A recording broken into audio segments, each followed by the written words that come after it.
Hello and welcome to episode 4 of the Tom Finn podcast. I'd like to thank everyone for listening so far.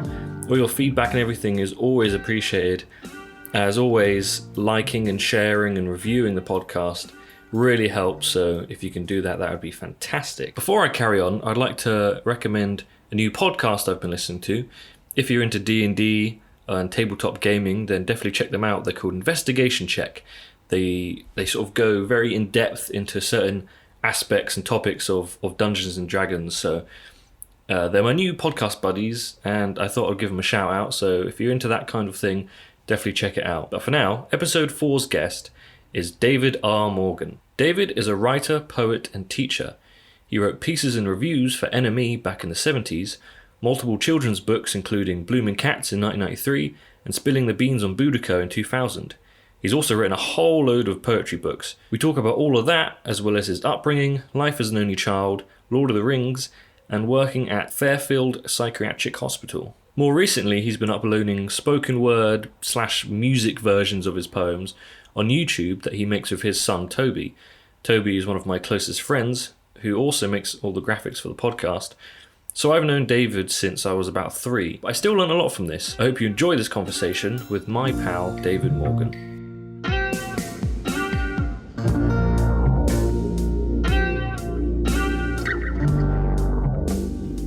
You were born in St Albans? I was born in London. Really? Yeah, I was born in Queen Charlotte's Hospital in Hammersmith and lived for the first 3 years in London. First of all in Richmond and then in Barnes. And then we moved to Hoddesdon where my dad ran a nursery. Right. And my mum was working at London University. And then in 1962, when I was 7, we moved to Flamstead, River Hall. And It is, my mum and dad were renting one side of this quite big house from a lady who'd lived there for 50 or 60 years, called Miss Treasure. Right. And what happened was that my mum was working and Miss Treasure had greenhouses, so my dad carried on growing stuff in the greenhouses, chrysanthemums, tomatoes, which my mum would then deliver as she went to London University, where she was the catering officer and steward.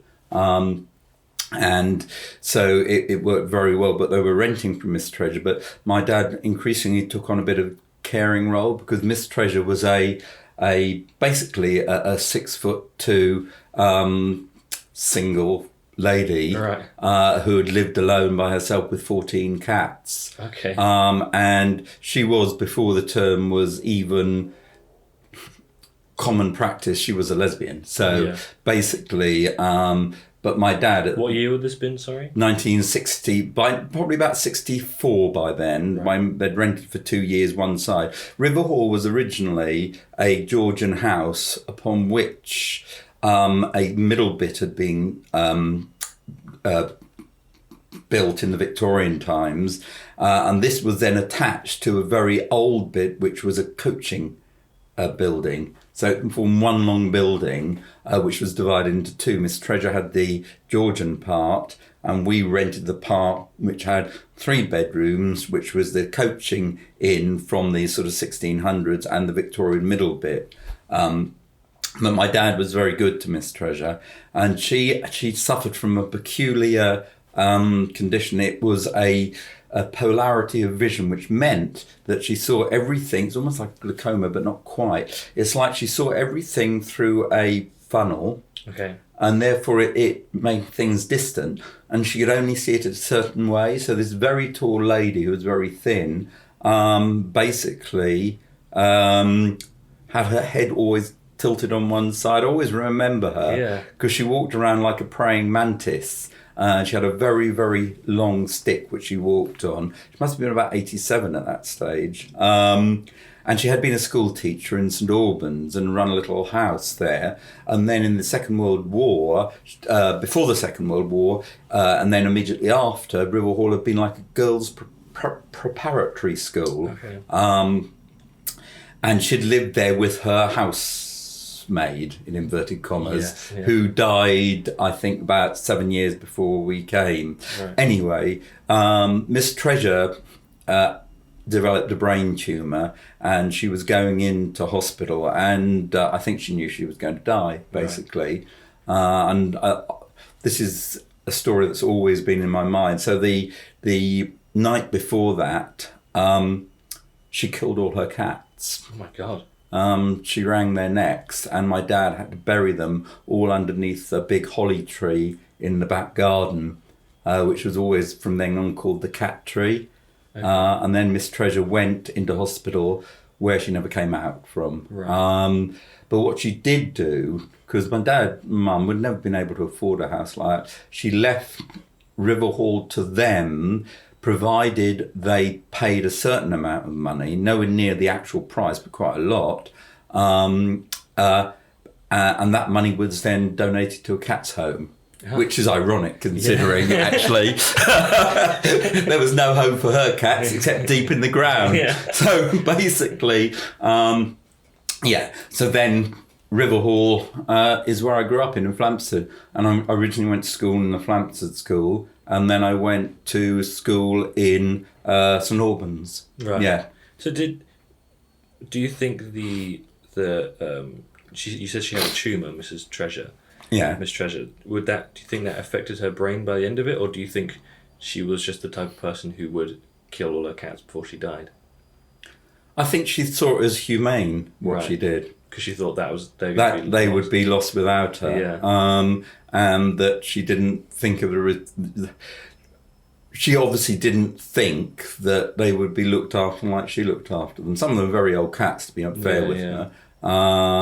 And she was obsessed with them. They were all over the place. My dad did a few paintings for her of them. Right. So, But that story always stuck in my mind, because obviously I was quite very young at the time. So, I mean, I would sort of heard the story, as well as actually the story sort of being sort of flickering in my mind. Sounds like one of those things that you probably would think, oh no, that was actually a dream by the time you get older. Well, yes. But it actually did happen. Well, Riverhall was always a strange place, because, bear in mind that my mum and dad lived there till 1996.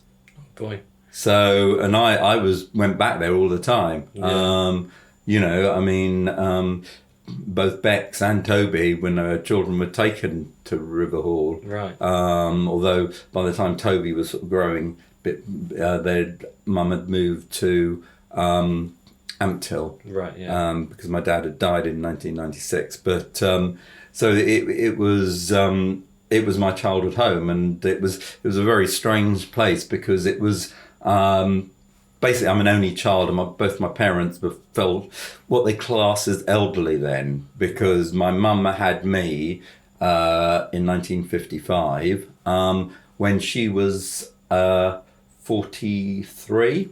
Right. Now, in those days, that was very unusual. Yeah. My mum and dad had tried before, and it was very difficult. My mum had been married before, but with a childless marriage. And I came along eventually. And because my mum was a working mum, which again in 55 was quite unusual, and an elderly mum, I was actually in the front page with the Sunday Express, right, with my mum and another working mother who had given birth in her 40s. Yeah. So it was quite unusual. But I was an only child. So I was in this place which was big. You know, we then rented out, we lived in Riverhall, the Georgian part, and we rented out the other section of it. But that was sometimes my parents would deliberately choose people to rent who had children to keep me company. Okay. But I'd led quite a sort of solitary life as a child. I mean, there were 4 acres of ground because there was the greenhouses, so I'd roam, and I always had dogs and cats and things. Do you think that affected your life in a major way, living by yourself? I think when you're an only child, you are affected anyway. Right. Yeah.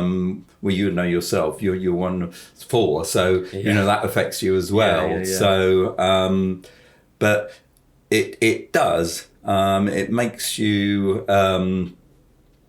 I wouldn't say lonely. It makes you more self-sufficient often, but it can make you a bit needier in a sense that you're used to an attention of two people often, which are your mother and father. And they tend to, if they love you, tend to invest a lot of their hope in you. You know, there's you're not you know, oh well, he's going to screw up. At least we've got another one. You know, no, you bastard, get down and do it because you're the only one, mate. Now do it now or else slap. No, they never hit me. Well, my dad, no, he never hit me. No. So because I knew your dad painted. Obviously, there's paintings all around. Yeah. But you said he owned a nursery, did you say? Right, basically, my dad was a graphic artist. I think that's where Toby gets, my son gets a lot of his graphic skills from. I've always said that Toby's painting style is very similar to your dad's. It is. It's like strangely similar. And Toby does the same sort of things with the actual writing and drawing, doodling. It's the same strokes. It's very strange. Yeah. And whereas Beck's daughter is very like my mum in many respects. Right. You know, they've picked up these traits. But it's interesting, my dad was a graphic artist and he did book designs and things like that in the sort of late 40s and 50s. But what happened was that basically he'd had a very displaced childhood and quite a sort of he was sent his father was an academic, but he was had consumption TB, so they gave him laudanum, which is obviously opium, and that affected him. So the family sort of split up, and my dad was sent to live in Wales in Talybont, and that was a time when you were made to learn to speak Welsh because it's very it's near Aberystwyth, and he didn't want to do that, so he had a very fractured sort of childhood. And he actually sort of left school, although he was very, very bright. And then when he was in the army, he came home in 1944 on leave, and that was Richmond. And where his mother's house had been, there was just a crater, and there was on the top of Marks and Spencer's, there was a double-decker red bus on its roof, and his house had been bombed. Right. So his sister and his mother died in the bombing, and he was homeless for a period of time, and so he had a lot to cope with. But then he went to live with relatives who, weirdly, the relative was married to a relative of my mum's. Right. And it was in Richmond then that my mum and my dad, after the war, met each other through relatives, basically. Yeah. And my dad was unhappy with the job he was working in, but he had a love of nature and flowers, and he loved to paint trees and things. So my mum suggested that they get a nursery. And so that's when I was very young, they moved to Hoddesdon because there was a nursery there. Right. And then they wanted, I think my mum wanted me to sort of, I think they rented Hoddesdon as far as I remember rightly. And they saw this advert for Flamstead, this house, and this nursery. And this nursery was bigger, and there was more ground. And that's where Miss Treasure lived. So they answered, and I think they saw the advert in The Lady for it. So they went there, and so then my dad carried on painting, but he sort of grew sort of tomatoes and fruit and all those sort of things, and chrysanthemums. It was chrysanthemums that he was noted for, and he actually developed different strains of them and quite sort of, new varieties. And my mum also was really into flowers and things. So what were they like as parents? Wonderful, yeah. Wonderful parents. I was very much the sort of centre of their world. And I think when the poem that I wrote that Toby put to music called Wish, which I wrote just after my mum died, says it all. That, you couldn't wish for better parents in that sense. But they were older parents, and they were very lenient, very kind. I think both of them were incredibly kind, but they were both very busy. And my mum was working in London, so my dad sort of looked after me and brought me up. So again, quite unconventional in many respects. And my dad didn't drive. Yeah. You see, he never learned to drive. He didn't want to drive. He had something about machines, and whether it's to do with the sort of the bombing of the house, I don't know. But I mean, I do think my dad had suffered from post-traumatic stress disorder. I mean, my dad had been a sergeant major in the army in the Second World War, in charge of the Bofors guns, the anti-aircraft guns on the Chilterns. Right. My mum had been a major in the army on convoys, and she had then actually taken tank parts to the coast. And again, she had not a breakdown as such, but I mean, they had a terrible time because with convoys, obviously at night, they were dark. So they followed the front lorry, and the front lorry had a red light that shone, that could just see under there, and each of the lorries on their tails underneath that you couldn't see, but had these red lights that you had to follow. But what happened was, and my mum was at the back, she was taking it, and what happened was the front lorry went over a cliff because the person fell asleep. And it took 3 of the other lorries with it, and they all died because they'd fallen through before they realised what had happened. Yeah. And that always stuck in her mind. So I think after the Second World War, they'd both seen lots of pretty terrible things. So they wanted a different sort of life in a sense. Yeah. But they always talked about the war as our time. My dad did especially, although he'd seen such trauma in it, I think it was a very immediate sort of thing. Obviously, when you're living and you don't know whether you're going to die tomorrow, and you see all this happening around you, it's like a sort of, the adrenaline rushes. So yeah, so they were wonderful parents. It was a wonderful childhood, but did have elements of I wouldn't say loneliness so much as sort of being alone.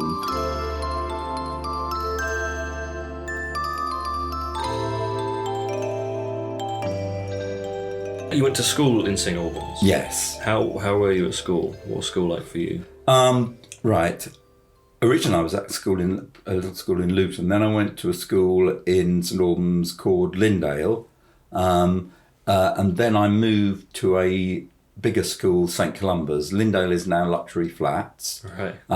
But St Columba's is still there. And it was a Catholic school, but it was direct grant. So I was brought up by the Brothers of the Sacred Heart in the school. Now, I had undiagnosed but dyslexia. So I had elements. I didn't read properly before the age of 7.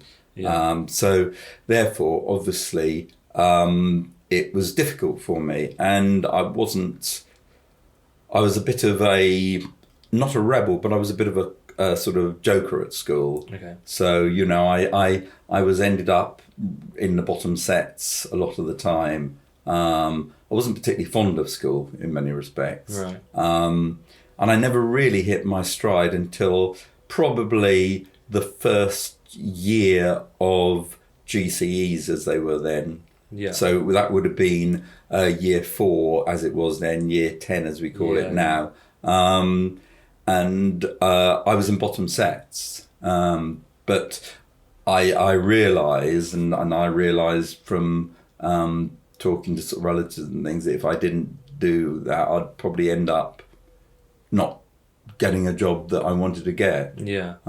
So what happened was I then buckled down and actually did the work, and I managed to sort of get enough GCSEs. I think I got about 12 GCEs to do A levels. Right. But because I've been bottom set, they wouldn't let me do 3 A levels. Okay. So I then did a sociology A level at the further ed in St Albans. Yeah. I did that at night. It's very weird because you just described like my experience at school. Really? Because I undiagnosed dyslexia as well, because I know we've talked about having dyslexia we have before. And I was in bottom sets for everything. And like you, I would just like mucking about more than doing work. Yeah. So I ended up not achieving anything. And then year 10 GCSE English, it just clicked. And I could suddenly start doing it, and I got like B's and GCSEs and stuff like that. And out of nowhere, I was like, oh, I can actually do this. It's so weird how it just happens. But speaking to other creatives, like speaking to Graham Duff, I think he had similar experience as well. Just like dyslexia, it doesn't work, but he can do it. Do you know what I mean? I think you have to work harder when you're dyslexic, and you can be a very bright dyslexic, or you can be really stupid dyslexic. Dyslexia isn't a sort of an intellectual category at all. It's just a condition that that you have. Is a condition the right word? I don't know. It's just the way that the brain operates. And it's a difficulty with me of making sense of words sometimes. It used to be. Even now, even though I've been teaching since 1991, I can write words down on the board and they'll be spelt correctly, but I can't convince myself they're spelt correctly at all. I have. But I've learned to just go with it. But when I was much younger, I used to sort of try and choose easier words to write. I still do that. If I'm talking to someone online, I spend like 10 minutes deleting a word until I'm like, no, this word's the easiest one to write. And it's hard. I get it as well, where mostly reading books is difficult because I love reading books, but it takes so much effort for me to finally actually do it, because I'll read a page over and over again, nothing's gone in, and it's like there's lights on the words, so the words look like they're jumbling around, and I just get annoyed and give up. So it's some books just click and I'm like, okay, great, and I can read this, and some just don't at all. Yes, with me, I mean, I used to, around about the age of 11 and 12, I really got into Alice in Wonderland, Alice Through the Looking Glass, and they really held my attention. And then I got into some historical books, like one called The Namesake, and that was held around the time of the Norman invasion, and it was to do with Hereward the Wake, and that was a really interesting book. I used to like fantasy books. That's what I read most. But the real turning point, I think, was when I was around about 13, I read The Hobbit. Right. And that was a revelation for me. And then when I was 14, I broke my collarbone playing rugby. And as a gift, one of the friends of my mum's, who was at university, gave me a big bound single edition of all 3 Lord of the Rings books in one. And I read the Lord of the Rings for between the age of 14 and 21. I must have read it 11 times. Right. In fact, when I was at university, I read it backwards, just as the hell of it. And I was obsessed with it. And I really, really loved it. And then I read any books that were sort of similar to that. That makes sense, because when I grew up, I linked Lord of the Rings with you because I knew how much you loved it. So I didn't watch it till later in life. And that makes sense now, I guess, because you had this strong connection with it. Well, yes, because there was an animator. I want to call it John Belushi, but it's not. He was in the Blues Brothers, but who did a version of Lord of the Rings, an animated one. Right, and I went to see that, and I found it really disappointing, and that annoyed me so much that actually, I mean, it put me off Lord of the Rings for a time.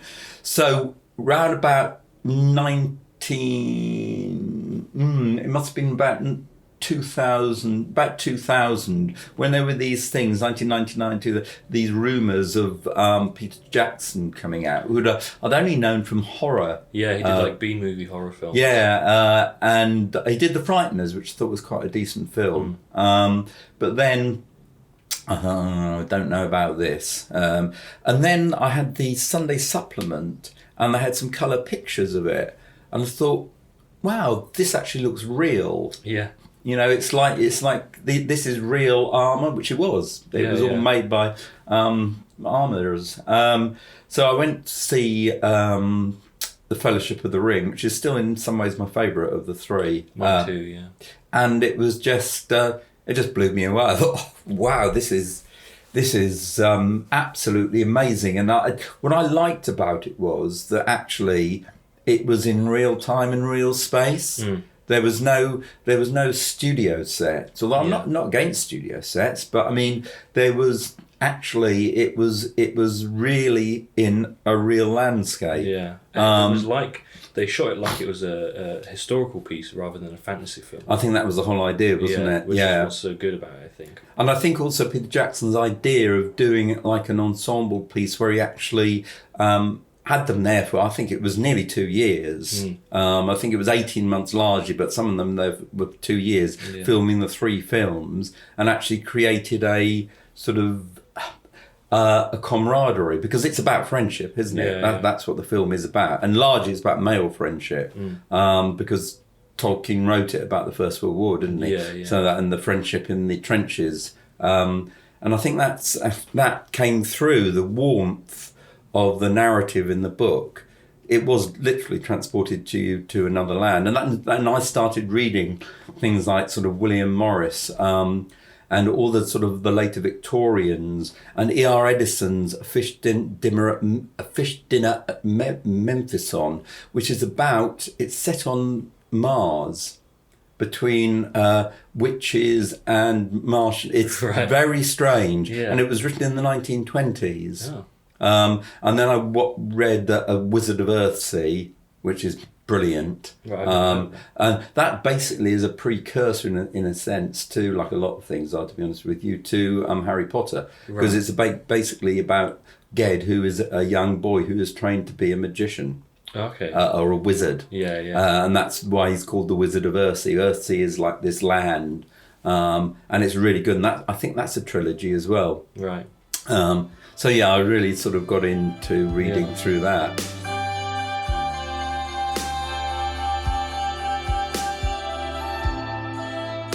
You studied in Leicester. Yeah. What did you study? Right, I did. I was in.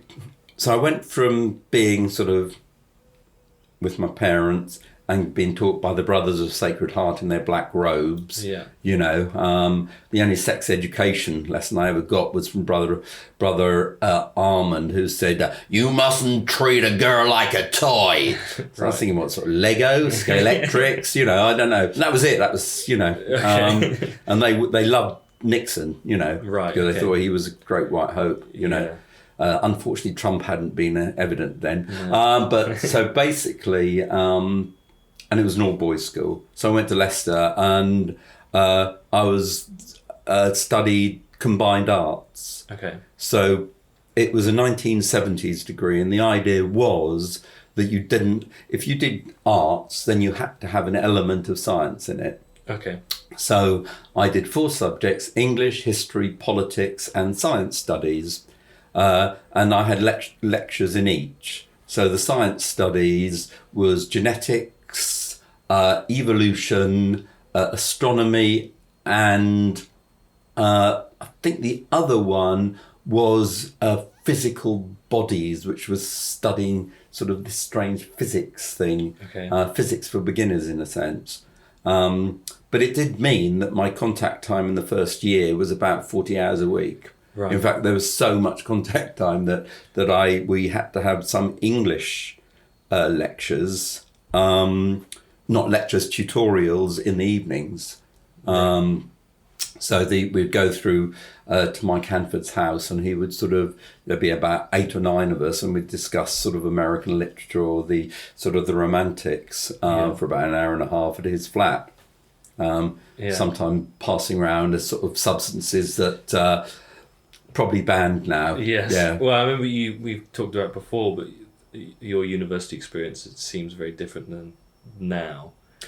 It is different now. It was 74. Leicester was one of those universities that were like a hub of music, because you had the Granby Halls and the De Montfort Halls. You also had a huge polytechnic, which became De Montfort University, and obviously they had the uni. So you had all major bands and acts coming to Leicester to perform. I mean, it was a venue, and because you had the Scraptoff, the art college, the teacher training college, so there was a huge student population in Leicester. I think there still is.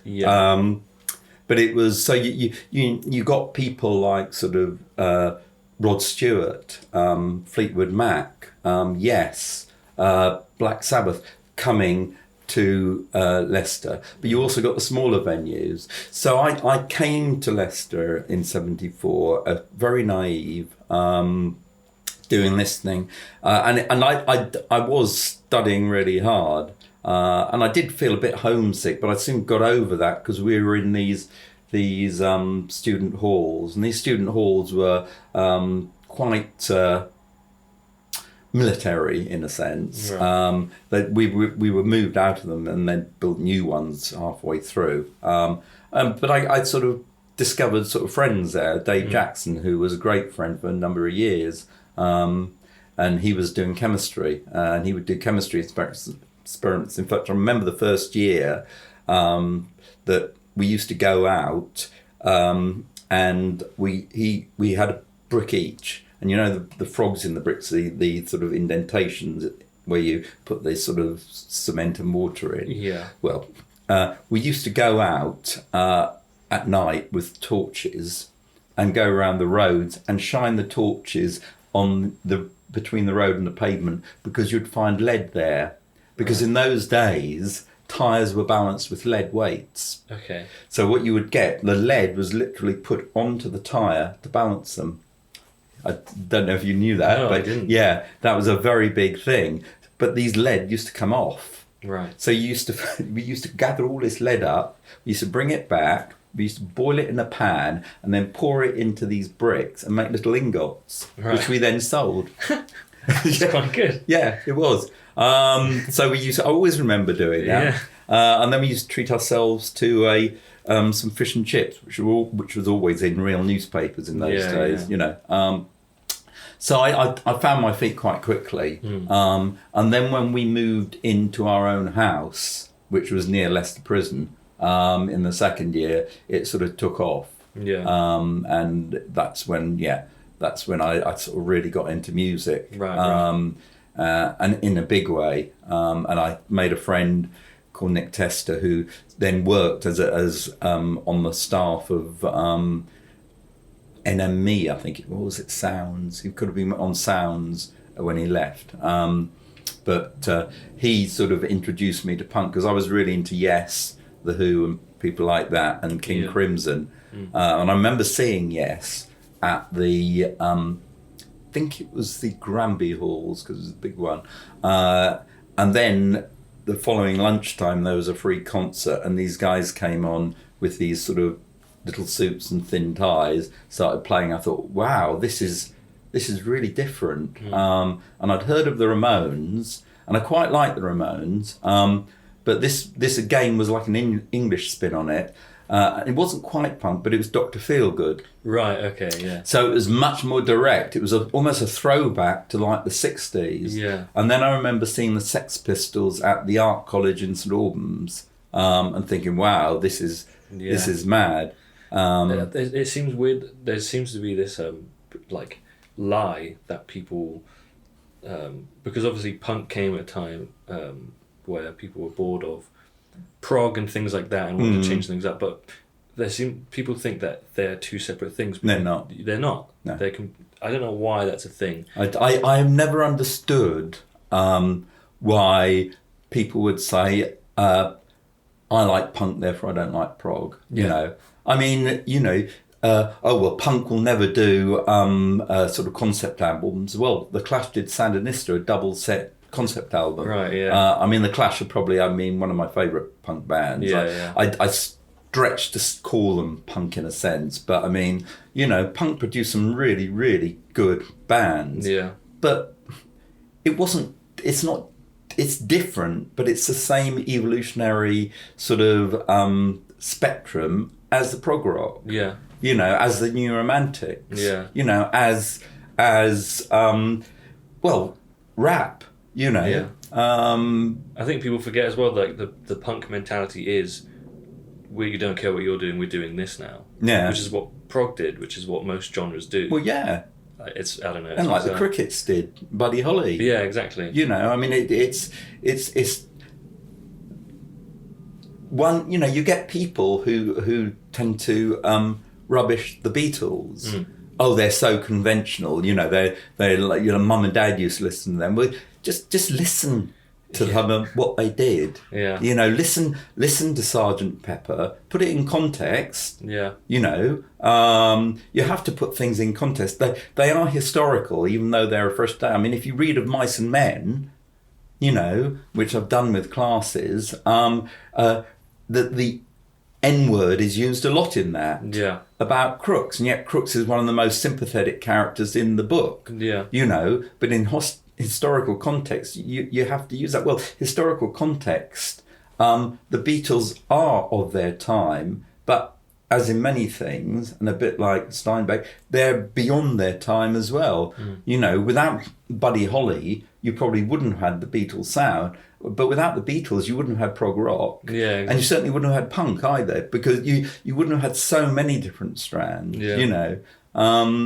So yes, I agree with you. I think that's the refreshing thing about music today, is that there are so many people that don't think, oh, you know, I've just got to sing like this, or I've just got to sing like that. You know, I mean, people like Brockhampton listen to sort of Sarah and sort of Toby and all that, and Bexley, you know, and Billie Eilish.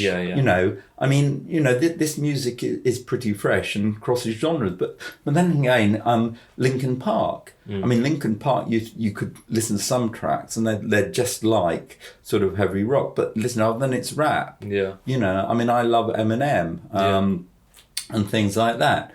I think it's, you know, you look at King Gizzard. Each album is different. Yeah. They can do a retro album, and then they can do an album of sort of really heavy, sort of head-banging, sort of heavy metal. So I was at Anna, my girlfriend's house, and her granddad was like, "Oh, what have you been listening to at the moment?" I was like, "Oh, King Gizzard and Lizard Wizard," and he was like, "Right. So what sound are they doing? Like, who are they ripping off?" And I was like, "Actually, no one really. Sort of everyone, but no one, because they can do whatever they want, and that's what's so great about it." Absolutely, that's the whole point, and they have that freedom and that integrity to do it. You know, and it might sound like some other tracks, but that really doesn't matter at all. Yeah, you know, some of the Beatles stuff sounds like earlier stuff. It doesn't matter. Yeah. You know, it's the way you take it. I mean, I think it's very vibrant. You know, and I think, obviously, that Spotify is a commercial going concern. They make a lot of money out of a lot of their artists. But you can find so much on there. Yeah, you know, King Crimson now have all come on. Yeah, you know, the other day I was just listening to it on Spotify. And you listen to King Crimson, you think, oh my God, that is incredible, because basically it's jazz gone prog rock, isn't it? Yeah, that's what 21st Century Schizoid Man sounds fresh to me every single time. Yeah. So is that how you started writing for NME? Right. When I left university, I wanted to write and do sort of various things. So I was writing sort of poems, and I was writing little sort of articles and stories. And I started to get ideas together for my first little novel, children's novel, which was William Whippersnapper. But my mate Nick Tester, as John Peel called him, a quality control for recidivists, as in Nick Tester. Yeah. Anyway, it's stating the obvious. Nick was really into punk, and he wasn't into punk in the sense that, you know, I'm going to follow this new trend. He actually loved it. Right. I remember going to this party in the third year at Leicester Uni, and we went to this, and again it was the other side of the prison. And I remember going to this girl's party. And she'd put on these, she was really into Tamla Motown, which is fantastic. So she had all this Tamla Motown. Anyway, Nick, who, again, was really tall, very blonde, sort of very blonde and white face. And actually could be Miss Treasure's son, you know, if she hadn't been a lesbian. And he'd have probably been a cat. But anyway, he moved a bit like a cat sometimes, but... Anyway, so basically I always remember this. The old record player was there, because it's all vinyl, obviously. And he took the Tamla Motown off, and it was this, has a scratch. I think, oh God. And he leant over the record player, putting his punk discs on that he'd all brought, all his punk discs in this plastic bag, putting on, looking at people to dare them to come and try and get him off. And he was head banging like this, you know, sort of, you know, anarchy, anarchy, you know, fuck Camlet Motown, we're the Sex Pistols. You know?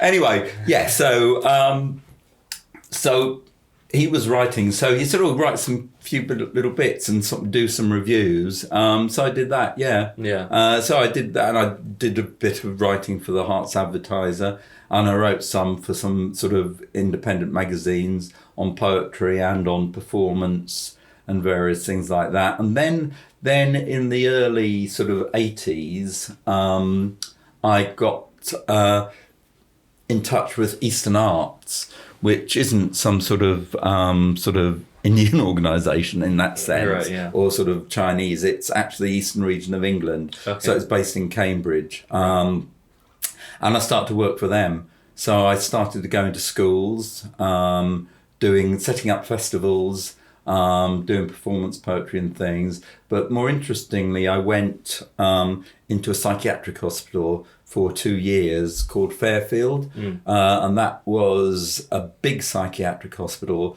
which is in Letchworth, although it stretches to Arlesey, weirdly, where I ended up living when I first got married. And that was originally an asylum for 2,000 people. It had its own windmill, its own railway, its own... it's one of these huge Victorian asylums. And I was there for 18 months actively. And there I actually worked in the long-term women's ward and the locked men's ward, doing creative writing lessons, getting them to write and things. And that actually then became, I think I've shown you that, subject to that Channel 4 documentary. So sympathetically called Out of Our Minds. Someone, I'm sure, was very happy with that title. It was, they went absolutely crazy. But basically, it was actually a sympathetic film. It was just a stupid title. But that was a really, really good experience. And I kept in touch with the people there right up until care in the community became a big thing and they closed it. And now it's luxury flats. The whole of the building is luxury flats. And where the grounds were, and it's massive grounds, that's Fairfield Village. 3, 4 and 5 bedroom houses. And where the locked wards used to be underground, that's now their gym. And their swimming pool. It's very expensive, very exclusive, because it was a listed building, because it's one of the old sort of listed Victorian asylums. It's massive, absolutely massive. Talking about parallel worlds, I mean, it's like going into parallel worlds. When I was there, and I was there from 1983 to 1985, there was only about 300 people there in a building, a single building built for 2,000. And so I would walk in a wrong turning, and you'd go into a ward. And it was an old, and there would be old straitjackets on the floor there, piles of them, not used. There'd be old sort of electric sort of shock machines. So it's like the asylums that you see in films all the time. It is exactly like that. But it was necessary, because in a sense it was an asylum in many respects where people were put for their own protection. It was also very bad. I mean, you would have, especially approaching 20s, unmarried mothers of a certain class, and I put it like that, because obviously they haven't got a rich family to help them, who would end up in a psychiatric hospital. And one of the ladies there had actually been born in Fairfield, and had worked in Fairfield, and then when I was there, she had dementia. She was there her whole life, had been in Fairfield. So it was very strange. But with Eastern Arts, then I also went into Little Hay Prison. So I worked for 4 summers in Little Hay Prison in Huntingdon, which is Category C. So it's interesting. How did the documentary come about? Were you approached, or is it like... Ruth Craft, who originally I went in there with Ruth Craft, with Eastern Arts, to work for 4 weeks. Ruth Craft was going to work with the ladies and I was going to work with the men. And then we were going to produce a booklet and then a presentation. Now, Ruth Craft, who's a brilliant children's writer, I haven't heard from her years, but she was also schizophrenic. So she wasn't, I apologise, she was bipolar. Right. So she knew what it was like because she was really manic depressive, as it used to be called in those days. Yeah. So she worked very sympathetically. And then an opportunity afterwards came up for one of us to work longer, sort of twice a week. But she didn't want to do it because obviously her own condition made it difficult. Right. So I said I'd really like to do it. So then they increased it to 3 times a week. So I went there 3 times a week. The Ruth Craft, now I think it might have been around, had some connections with Channel 4. Okay. So Channel 4 at that time, and obviously we're talking about fairly early Channel 4, had a connection with what was called the Television History Workshop. And that was an independent group of filmmakers, a bit like yourself, who'd got together, who were looking into historical perspectives then and now and how institutions were functioning. So they would go into old schools or things like that and make a documentary. But they also were very interested in Fairfield, because Fairfield was one of the few, even then one of the few still functioning psychiatric hospitals of that kind. Right. Because it was called Three Counties Hospital originally. I mean, it was massive. So they came and they were there for a year filming. Yeah. They filmed, and they were filming on film. Yeah. And they filmed thousands of hours of it. Because the documentary's about an hour long. Yeah. And it's all footage, so that they must have done a lot of footage. They were there all the time. Yeah. Yeah. And then Nick Gleason, do I want to call him Nick Gleason, or was it Phil Gleason? He'd worked with Pink Floyd on effects and things. He did the soundtrack for it. Okay. And so basically it was very much a fly on the wall documentary. Yeah. But it was also interviews. Right. And I think if you listen to the documentary, you realise that there is it's impartial, but there is a implied criticism on some of the people who run it, especially on the vicar who comes in. Yeah. Who's always bright and sunny, but doesn't ever meet eye contact with one of the patients, you know. Yeah. But so it was very interesting, yeah. I do suggest people to watch it, because when I watched it, I've never seen anything quite like it in a way, because there's no narration, is there? No. Right? It's all just people's poetry and things being read out. That's exactly what the Television History Workshop wanted to do. They wanted the people to speak for themselves. Yeah, yeah. And that was the whole idea. Yeah. And it was very important at the time, and it was a part of a season called Mind's Eye, which was run by Channel 4, where they had sort of various different perspectives on mental illness and mental conditions. And so that was a huge sort of thing. And it influenced me quite a lot. So yeah. Right.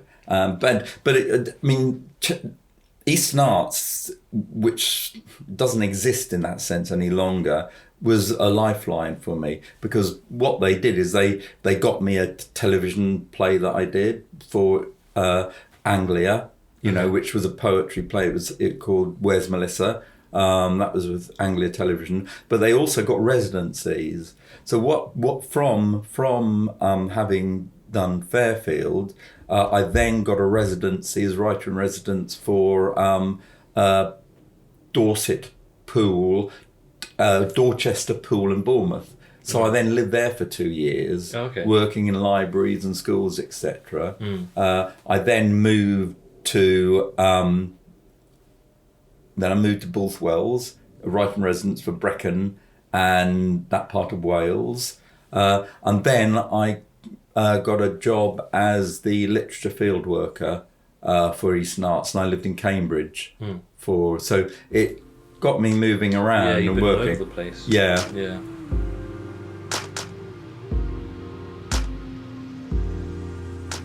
You've written many books, and I guess the two main books for my childhood, are Blooming Cats and Boudicca. Yeah. So can you sort of talk about them, how they sort of came about? Yes. Well, large part of what I've written actually is children's stuff. So again, Eastern Arts, because Eastern Arts was a provider. So I'd written The Strange Case of William Whippersnapper, which was taken by the second publisher, and it was great, but the publisher went bust after about 3 years. So the book sort of died in a way. So I was interested in doing music. So in 1980, I did an album of music with John Grimaldi, who used to be in Argent, called Ghosts and Robots. Oh, yeah. And I knew him through my fiance at the time, actually, Vicky. Right. So I wrote the words and he did the music, and this has evolved basically into what I do with Toby, and Toby's brilliant, sort of all that stuff he does. But I then started writing more children's stuff. So I got some stories in a couple of Marks and Spencer's anthology. Okay. And then speeding on, around about 1989, obviously, I sort of was approaching getting married. So we got sort of married and moved to Arlesey. And I was still working for Eastern Arts and doing various things for a time. But I'd had an idea for a children's book. Now, this children's book, which became Blooming Cats, was again from a childhood story. Okay. My dad, after his house had got bombed, has got bombed, he lived in a big house in Richmond, which was owned by a great aunt, I think it was, right. Auntie Dot. Anyway, and this house, his brother also lived in, but his brother was a recluse. Okay. That was Emeris. Now, Emeris had been damaged by the fact that in the 1930s, he had been a communist sympathiser, or communist actually, who was very against Osbert Mosley, the fascist, the English fascist. Okay. And he had been in a demonstration and had been batoned by a mounted policeman on the head. And my dad always said that had actually caused possibly a brain injury of some sort. But he lived a very reclusive life, never got married. He lived in one room. Right. But every morning and every evening, he used to go and feed stray cats in a churchyard. Right. And he told me that because I met him a couple of times. He was quite a difficult man to do. He was very imposing, but very difficult to talk to. But he told me about his love of cat. So I'd had this in my mind. So when I came to think about a children's book, I wrote about an old man going to feed cats in a churchyard. And it was called the Churchyard Cats. Right. Sounds like a good rockabilly band. It would be, yeah. Yeah, going stray, yeah. Boom, boom. So basically, I wrote it and I sent it off to Pamela Royds, who was at Andre Deutsch at the time. And she wrote back and said, quite like the idea of all the cats. She liked the fact that there are lots of cats. She said, but there's no way that we're going to publish children's books set in a graveyard. Yeah. I said, okay. She said, can you think of another setting? So I thought, okay, what's like a graveyard? I thought, I know, a closed down school. Yeah. So I thought, okay, I'll have a closed down school, and then what I'll have is the old caretaker who lives alone and go and feed the cats who are strays there. Right, yeah. So and then I called that the Playground Cats. So Pamela Royd said, right, okay, I like it. It's all dependent on the artist. I've got particular artists in mind. He's a guy who's just taken over doing Dennis the Menace for the Beano. Okay. David Parkins. And he read it and he said, oh, yes, I really like it. So I rewrote it, and as the Playground Cats, and it went through to the sort of various stages. And then Pam said, actually, you've got a wacky woman in this that says, oh, you blooming cats, give me back my Walkman. Shows how old it is. So, and she said, I think it would be better if you call it Blooming Cats.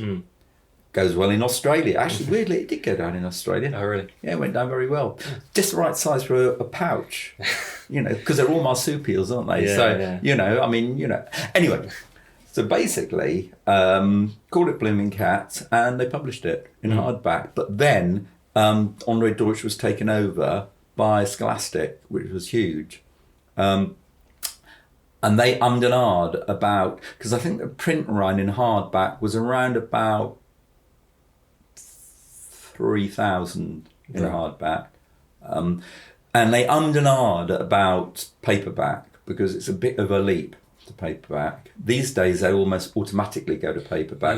But in the early 90s it was a very different process. It wasn't digital like now. I mean, doesn't seem that long ago, especially to me. But it's before you were born. And just think about the progress in the last 10 years. So but it won an award. It won the Acorn Award for the best children's book, picture book of the year. So then they published it in paperback, and I think they published about 40,000, of which it did sell very well in Australia. So then it took off, and then it became a maths pack, and then basically on the back of that, somebody said, oh, would you like to try and write a horrible history? So they said, can you choose somebody you're interested in? And I said, well, Boudicca. So then I wrote a story about Boudicca, which then we rewrote as like a question and answer thing, the way it works, spilling the beans. So then I wrote that, and then I did a couple more stories for Marks and Spencer's. I mean, those two books you find in schools all the time. It's very strange. And when I tell people, like, oh, you know Blooming Cats, I'm like, yeah, I know that. I was like, well, I know who wrote it. It's very odd.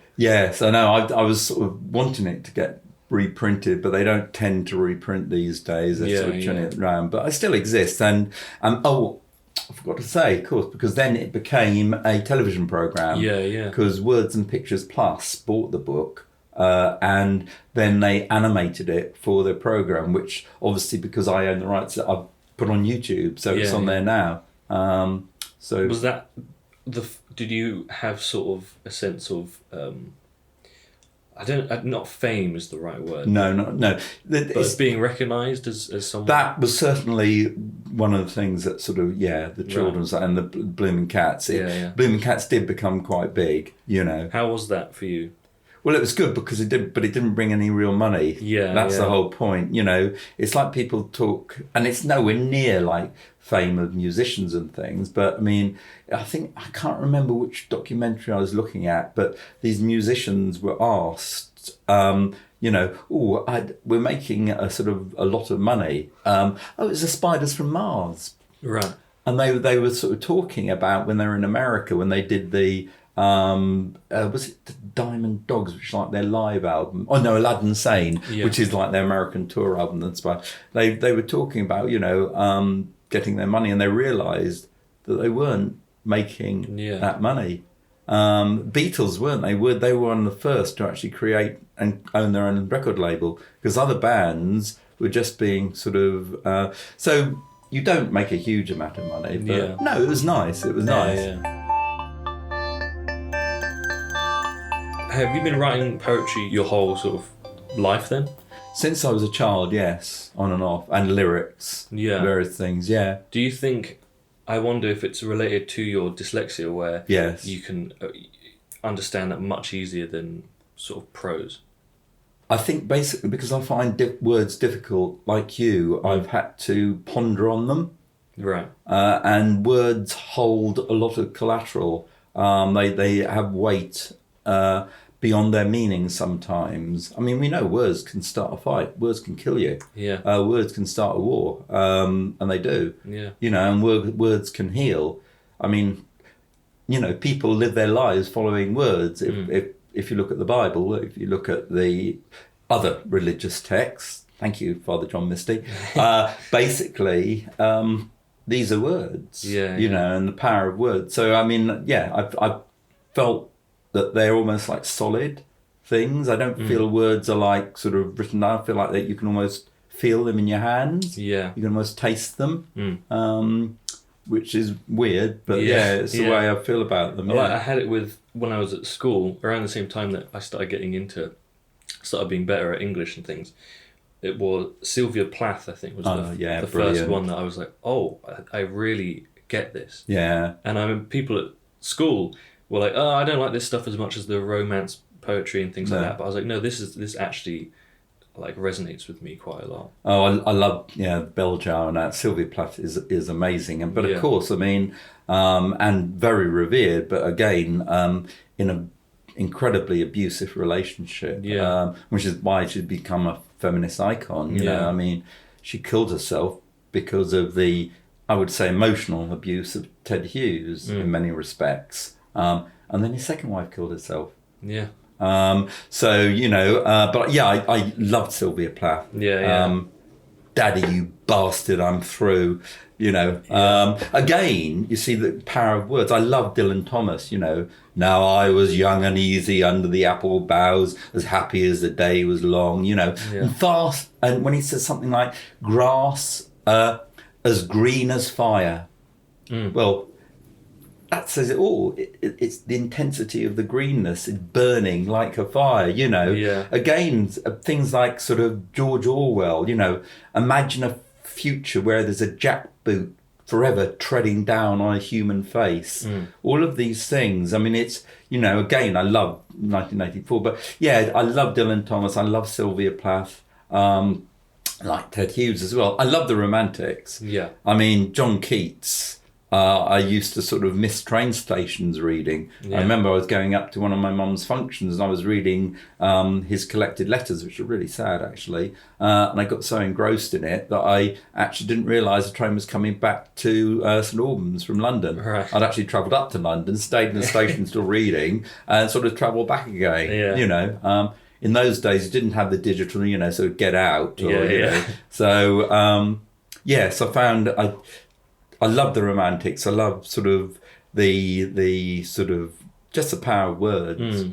There's something I guess I can link with that where recently I've been thinking about a lot, and I've talked about it in past podcasts, the idea of stripping away the fat in terms of writing and films and things like that. And I guess I can link that with poetry as well, which is, what do you want to talk about? Get rid of everything else and just talk about that. And you can use as little words as you want, but still get the same input. Well, E.E. Cummins, of course, did that as well. Right. I mean, he stripped away the words under punctuation. Again, if you read something like Ulysses with James Joyce, obviously you've got a whole tribe, but he's done away with the grammar in some respects with that, with the sort of all the thing. I mean, the stripping back bare is brilliant. And again, I mean, that's what I like about lyrics and songs. I mean, you know, they're some of the best poetry written, I know this is a cliche as well, are in lyrics. I agree. You know, you take sort of Eleanor Rigby and things like that. I mean,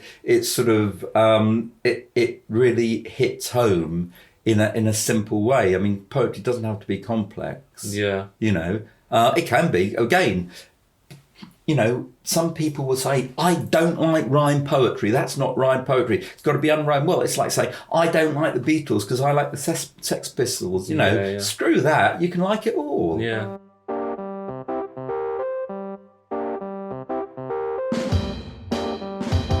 You've been teaching for how long now?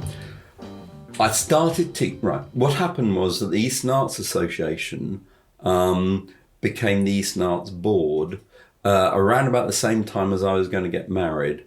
So basically what happened then was that they rationalised and half of us lost our jobs. Right.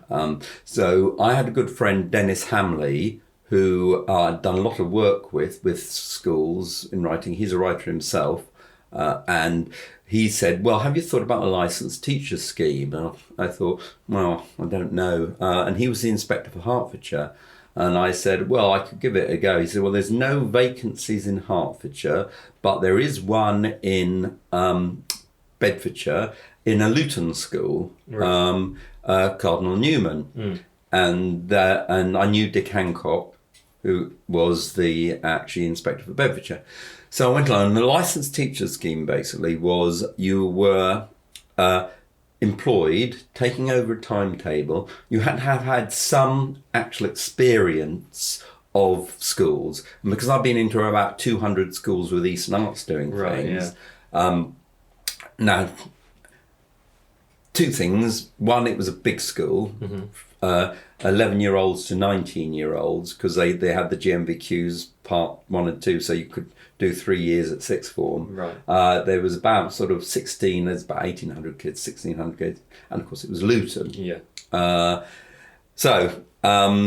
Scratching my head, but I said, okay, I'll go along. So I went along, and the licensed teachers are employed for 3 years. The school received £3,000 a year to sort of mentor, but basically you taught a full timetable apart from 2 hours on a Wednesday afternoon when you went to De Montfort College in Bedford to receive from teachers training.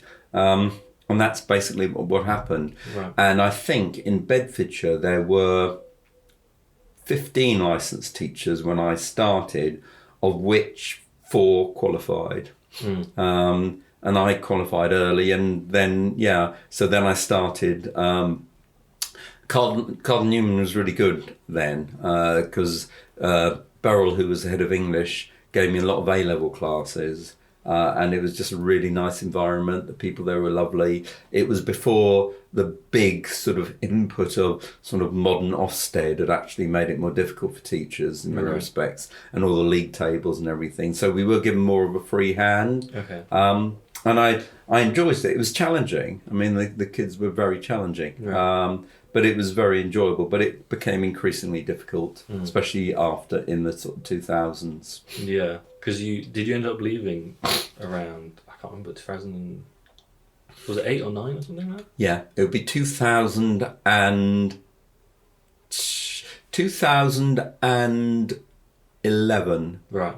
I retired, took early retirement, and did some supply teaching, and I did a bit of supply in an inclusion unit in Hightown. Barnfield, the studio school. It wasn't meant to be an inclusion unit, but the studio school was basically for work experience kids with difficulties who'd been excluded from at least 1 or 2 schools, including Barnfield. Yeah. But it was like, it was really challenging. Yeah. And then I went to Leighton Buzzard and taught in this middle school, and they offered me a job, and I've been there since. Yeah, and it was really nice teaching, and I really like the kids in Leighton Buzzard. Well, if you're still teaching now, you must enjoy it. I enjoy the teaching immensely. I really love the teaching, and I like being with the kids, even though they don't laugh at my jokes, which is really irritating. But if they don't laugh at my jokes, I talk really loud, so then they have to be hospitalised. But I really like the teaching. I don't like a lot of the other things. I'm not great marker. But I do my meetings and all these targets, I don't really like that much. It doesn't gel with my personality, you know, but I like being in the classroom. I think that's where I've always liked being. I think the only job that was outside the classroom I really liked was when I worked with the deputy head, John Tucker, in careers, when we were in careers in Newman, and I did the sort of interviews and work experience. That was really nice because I was working one-to-one with the kids.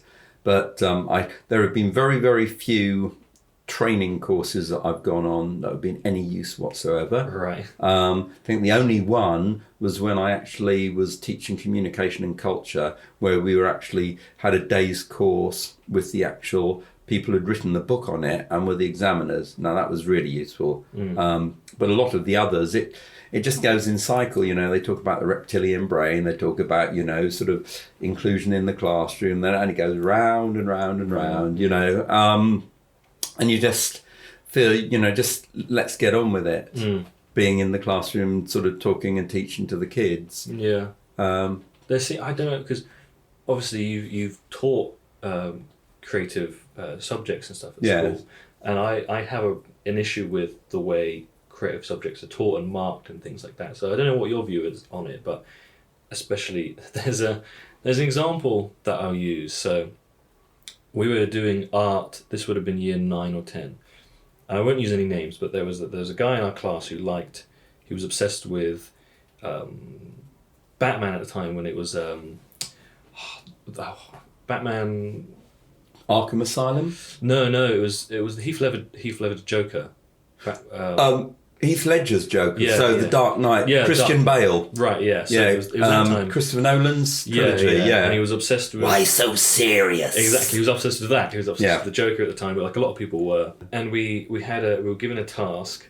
I think it was probably we're doing pop art, which is not my favourite type of art, but we were given the task we were given a drawing of Liechtenstein, isn't it? Yeah. We were given a drawing of the Queen. Yeah. And we had to paint it in our own style.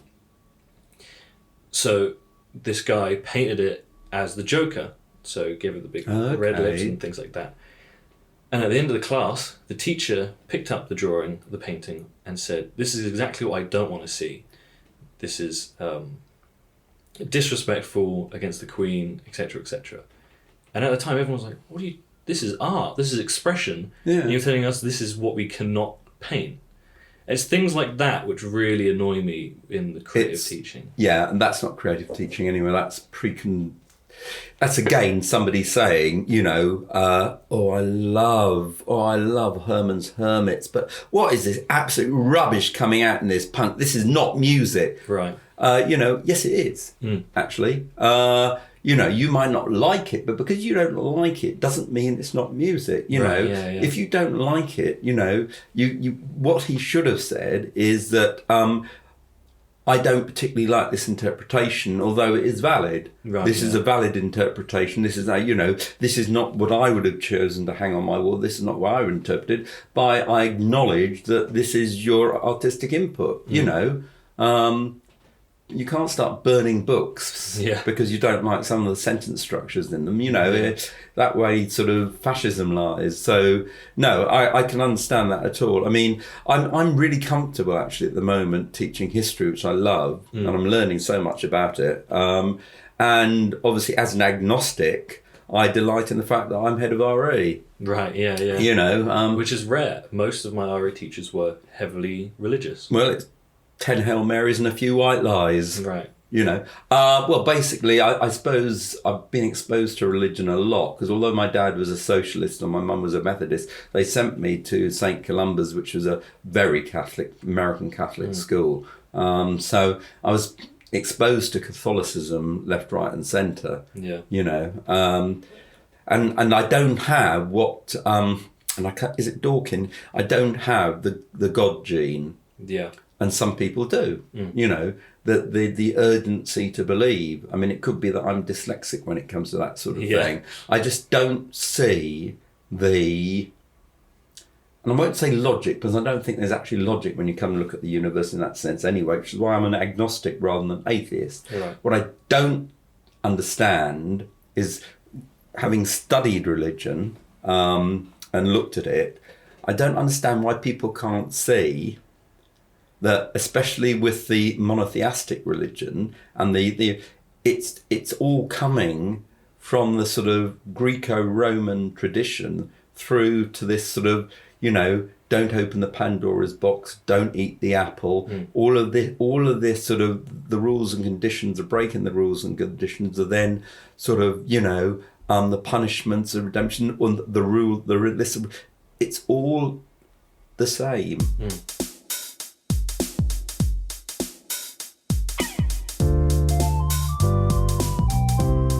Obviously, over the years, you've done many different things. Yeah. Is there anything you would consider your favourite or your best work? Is there anything that you if you think back to, is like, oh, that was the most enjoyable project I've done? I really enjoyed Blooming Cats, especially when it was in paperback and putting the dedication for Bex in it. Right. Gwyn's sort of daughter. I love that bit. If I was to be totally honest with you, I think actually what I've discovered doing with Toby is what I'm enjoying the most. And I think I enjoy it because of the urgency of it. Yeah. In that it's the first time, I think, for people where you can actually, as with the podcast, you can get your work published, not necessarily immediately, but soon after it actually has been created. So because Toby is so adept at doing the music and the production, and because we can sort of choose the images together, it's a threefold thing. I'm writing the poems or the lyrics, we're doing the music and he's putting them together and mastering it, and then creating an image. So it's like a package which you can then put on YouTube for people to see, or you can put to Spotify. And I find that really enjoyable because it brings in my love of music, but also the words. So I find that really satisfying and quite different, which is probably why we've now got 89 videos on YouTube in the last 3.5 years. So I find that really enjoyable. Yeah.